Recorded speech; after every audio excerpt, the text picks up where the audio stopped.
કોઈ દી 100 રૂપિયા ઉપર નખાવ નતા એ ટાંકી ફૂલ મીડિયા કરાવવા કરો પેટ્રોલ પંપ વાળા મુંજાઈ ગયા કોઈ દી એની પેઢીઓમાં ટાંકી ફૂલ નથી કરે મારા બેટા આ ટાંકીનું તો નમસ્કાર દર્શક મિત્રો, વિડીયોમાં તમારું સ્વાગત છે। તો મિત્રો, અત્યારે તમને ખ્યાલ જ છે કે અમેરિકા અને ઈરાન વચ્ચે યુદ્ધ ચાલી રહ્યું છે, પરંતુ મિત્રો ગુજરાતમાં લોકોને આ યુદ્ધની ચિંતા નથી, પણ જે પેટ્રોલની જે અફવા ઉડી છે, પેટ્રોલ ખૂટી જવાનું છે એની ચિંતા છે। બોલો, જે લોકોએ આખી જિંદગીમાં ક્યારેય 100થી વધારેનું પેટ્રોલ નથી નખાવ્યું એ લોકો પણ અત્યારે ટાંકી ફૂલ કરાવવા લાગ્યા છે। બોલો મિત્રો, આ મામલે આપણા દેવાયતભાઈ ખવડે સ્ટેજ ઉપરથી આવા લોકોની ફિરકી લીધી। તો ચાલો મિત્રો, સૌપ્રથમ તો તેમનો આ વિડીયો તમે જોઈ લો। અને આજ મળવા બોલાવ્યો ટાણે તક મારે પેટ્રોલ ખૂટી રહ્યું અરે તારા ટાણે પેટ્રોલ ખૂટ્યું આ મોટી મોટી લાઈનો જોતા તમે બે દી પહેલા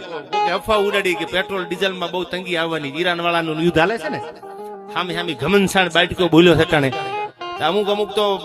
કોઈ દી 100 રૂપિયા ઉપર નખાવ નતા એ ટાંકી ફૂલ મીડિયા કરાવવા નગી ને તો માંડ 100-150 વાટ લિમિટ આવી જાય કોઈ દી એમનો રિઝર્વનો કોક કોઈ દી આમ થયો જ ઊંધો જ રાખ્યો હોય જેદુનું મોટરસાયકલ બાઇક છોડાવ્યું ને તેદુનું આમ ઊંધો જ હોય એ બધા ફૂલ ટાંક્યું ખરાવા માંડ્યા કે હવે પેટ્રોલ ખૂટી રહેવાનું છે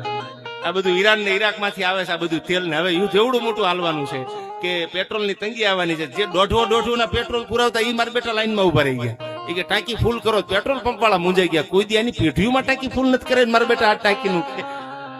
ઈને ઝપટ કરી લીધું। તો મિત્રો, દેવાયત ખવડનો આ વિડીયો અત્યારે ફૂલ ટ્રેન્ડિંગમાં ચાલી રહ્યો છે।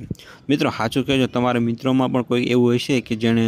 અફવા સાંભળી હશે અને જે આખી જિંદગી 50 કે 100નું પેટ્રોલ પુરાવતા હશે એને પણ મિત્રો અત્યારે ટાંકી ફૂલ કરાવી હશે। તો મિત્રો, એવા ટાંકી ફૂલ વીરોને આ વિડીયો તમે જરૂરથી મોકલજો અને એમને પણ આ વિડીયો જોઈને હસાવજો। તો મિત્રો, આ વિડીયો જો તમને પસંદ આવ્યો હોય તો વિડીયોને લાઇક, શેર અને સબસ્ક્રાઈબ કરવાનું ના ભૂલતા।